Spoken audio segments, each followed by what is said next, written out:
आज मैं आपके क्लास में लेकर आई हूँ अर्थशास्त्र के मुख्य विभाग। अर्थशास्त्र के मुख्य विभाग 5 हैं। फर्स्ट में है उपभोग, जिसे हम कंजप्शन बोलते हैं। सेकंड में है उत्पादन, जिसे हम प्रोडक्शन बोलते हैं। और थर्ड में है विनिमय, जिसे हम एक्सचेंज बोलते हैं। फोर्थ पॉइंट पे वितरण है, जिसे हम डिस्ट्रीब्यूशन बोलते हैं। और फिफ्थ पॉइंट पे राजस्व है, जिसे हम रिवेन्यू बोलते हैं। तो इस प्रकार हम देखते हैं कि अर्थशास्त्र के मुख्य विभाग 5 हैं: उपभोग, उत्पादन, विनिमय, वितरण और राजस्व। अब हम उपभोग होता क्या है इसको जानेंगे। तो अर्थशास्त्र में उपयोगिता नष्ट करने की जो क्रिया होती है उसे हम उपभोग कहते हैं। ऐसा कहा जाता है, अर्थशास्त्र में ऐसा कहा जाता है कि उपभोग सभी आर्थिक क्रियाओं का आदि और अंत है। अर्थात उपयोगिता नष्ट करने की क्रिया उपभोग कहलाती है। अब आप कहेंगे कि ये उपयोगिता क्या चीज होती है। तो अर्थशास्त्र में उपयोगिता का मतलब है जो चीजें हम उपयोग करते हैं अपनी लाइफ में, अपनी जिंदगी में, जिन चीजों का हम प्रयोग करते हैं और जिन चीजों का हम प्रयोग करके उनका अपने जीवन में यूज करते हैं, या यूज करना यानी उपभोग करना। और जब हम उसको उपभोग कर लेते हैं यानी उसका यूज कर लेते हैं अपनी लाइफ में, तो उसकी उपयोगिता नष्ट हो जाती है। किसी भी चीज का यूज कर लेने के बाद, जैसे कि हम अब एग्जाम्पल देते हैं कि हमने खाना बनाया या किसी चीज का प्रोडक्शन किया, और प्रोडक्शन करने के बाद हमने उस चीज को अपनी लाइफ में यूज किया। हमने दाल चावल सब्जी बनाई और उस चीज को हम उपभोग कर गए, हम उसे यूज कर गए खाने के लिए, अपने स्वास्थ्य के लिए।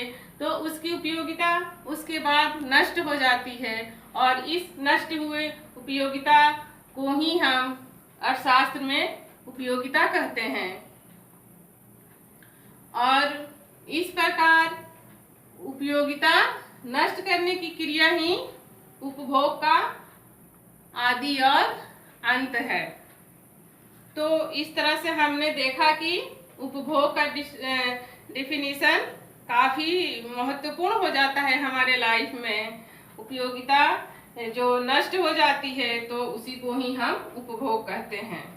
अब दूसरा पॉइंट है उत्पादन। दूसरा पॉइंट क्या है? उत्पादन है। उत्पादन यानी प्रोडक्शन। तो प्रोडक्शन अर्थशास्त्र में ऐसा कहा जाता है कि उपयोगिता के सृजन को उत्पादन कहते हैं। उपयोगिता के सृजन को यानी जिन चीजों का हमें उपयोग करना है, हम अपने उपभोग के लिए जिन चीजों का उत्पादन करते हैं, और उसी उत्पादन को हम अर्थशास्त्र में सृजन कहते हैं। और इस प्रकार अर्थशास्त्र में उपयोगिता के सृजन को उत्पादन कहा जाता है। थर्ड पॉइंट है विनिमय यानी एक्सचेंज। अर्थशास्त्र में अपने उपयोग के बाद कहा गया है कि अपने उपयोग के बाद जो चीजें हम यूज करते हैं, और यूज करने के बाद जो थोड़ी चीजें वस्तुएं बच जाती हैं, और उन वस्तुओं का हम अपने उपयोग के बाद मार्केट में सेल कर देते हैं। या पहले ज़माने में होता ये था कि जब भी हम किसी चीज़ का, जब मेरे उपयोग से बच जाता था, जब हम अपने यूज के बाद जो चीज़ें बच जाती थी, उन चीज़ों के बदले हम दूसरी चीज़ें ले लेते थे, दूसरों से एक्सचेंज कर लेते थे। तो इसी तरह अर्थशास्त्र में विनिमय को एक्सचेंज कहा जाता है, यानी अपने उपयोग के बाद जो अतिरिक्त वस्तुएं बच जाती है, जिससे वह दूसरों की वस्तुएं बदल लेता है। इससे क्या होता है कि हम दूसरे की वस्तुएं बदल लेते हैं, यानी दूसरी हमारी उपयोग की वस्तुएं उसके बदले में ले लेते हैं, तो इसे हम विनिमय कहते हैं। अब विनिमय का साधन है मुद्रा। और इस मुद्रा के आविष्कार के वजह से हम वस्तु से वस्तु ना बदलकर हम क्या करते हैं कि अपनी वस्तु बेच देते हैं मार्केट में, और उसके बदले हम मुद्रा ले लेते हैं, कुछ पैसे ले लेते हैं। और इस तरह के मुद्रा के आविष्कार ने इस विनिमय प्रणाली में काफी कुछ सहूलियत पैदा की है। अब हम देखेंगे 4 पॉइंट। 4 पॉइंट है वितरण। वितरण यानी डिस्ट्रीब्यूशन। डिस्ट्रीब्यूशन उत्पादित डिस्ट्रीब्यूशन को समझेंगे हम कि उत्पादित धन को उत्पत्ति के साधनों, उत्पादित धन को उत्पत्ति के साधनों, यानी जो चीज हम प्रोडक्ट उत्पादन करते हैं, जैसे हमने गेहूं का चावल का उत्पादन किया, और गेहूं चावल का उत्पादन करने के बाद हमने देखा कि उसमें बहुत सारी चीज़ों का इस्तेमाल करने के बाद ही हमने इस चीज़ का उत्पादन किया है। तो हमने क्या क्या चीज़ों का इस्तेमाल किया है उत्पादन के लिए? तो उत्पादन के लिए तो हमने भूमि, श्रम, पूंजी, व्यवस्था और साहस, 5 चीज़ों का प्रयोग किया है।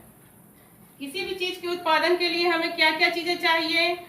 फर्स्ट में तो हमें लैंड चाहिए यानी भूमि चाहिए, और सेकंड में भूमि के बाद हमें श्रम चाहिए, क्योंकि श्रमिक नहीं रहेंगे तो फिर खेतों में, फैक्ट्रियों में काम कैसे होंगे, और तभी श्रमिक होने चाहिए। फिर उसके बाद हमें पूंजी भी चाहिए, यानी कुछ धन की जरूरत होती है, और धन रहेगा तभी हम किसी चीज़ का उत्पादन कर पाएंगे, क्योंकि कच्चे माल खरीदने पड़ते हैं। उसके बाद व्यवस्था भी होनी चाहिए, व्यवस्था होनी चाहिए, और फिर उसके बाद साहस की भी जरूरत होती है। अगर हमारे पास सारी चीजें हैं तभी हम किसी चीज का उत्पादन कर पाते हैं। और इन्हीं सारी चीजों के बीच जो हम अपने उत्पादित धन को वितरण करते हैं, यानी इन सब चीजों के लिए जो भूमि हमने यूज किया, श्रम यूज किया, पूंजी, व्यवस्था और साहस, जिन चीजों से हमने लिया, उन चीजों को जो भी हम वस्तु उत्पादन करते हैं और जो भी उसको मुद्रा में हम परिवर्तित करते हैं, उसमें हम डिस्ट्रीब्यूट कर देते हैं, उसमें हम डिस्ट्रीब्यूशन कर देते हैं। और डिस्ट्रीब्यूट करने के बाद सबको थोड़ा थोड़ा धन दिया जाता है, जो जिसका जितना यूज हुआ होता है उसके लिए उसे धन देना पड़ता है, और इस बीच उनके सहयोग के अनुपात में पुनः वितरित किया जाता है। जो भी चीजें हमें सहयोग के लिए उन्होंने दिया है, भूमि, पूंजी, श्रम, साहस, उसके यूज के बदले जो हम धन उनको देते हैं, उसे ही अर्थशास्त्र में वितरण कहते हैं। इसी क्रिया को अर्थशास्त्र में वितरण कहते हैं। अब हम 5 पॉइंट राजस्व यानी रिवेन्यू को देखेंगे। रिवेन्यू है सरकार एवं सार्वजनिक संस्थान, सरकार एवं सार्वजनिक संस्थान के आय व्यय के साधनों का अध्ययन राजस्व के अंतर्गत आता है। सरकार एवं सार्वजनिक संस्थानों, सरकार और सार्वजनिक संस्थानों के आय व्यय के साधनों का अध्ययन को ही हम राजस्व कहते हैं।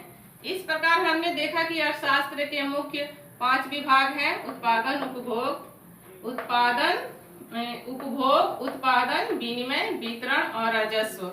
और इस तरह से हमने इन सब का अच्छे से आपको एक्सप्लेन करके समझाया और इनकी डिफिनेशन देने की कोशिश की है, और हमें लग रहा है कि आप सबको अच्छी तरह से ये समझ में आ गया होगा। ये 5 पॉइंट है। इन 5 पॉइंट को अर्थशास्त्र में बहुत महत्व है। जब तक हम अर्थशास्त्र के इन 5 विभागों को नहीं अच्छे से समझेंगे, नहीं पढ़ेंगे और इनके बारे में हम अच्छे से नहीं जानकारी हासिल करेंगे, तब तक हम अर्थशास्त्र के जानकारी के अभाव में ही रहेंगे। थैंक्स।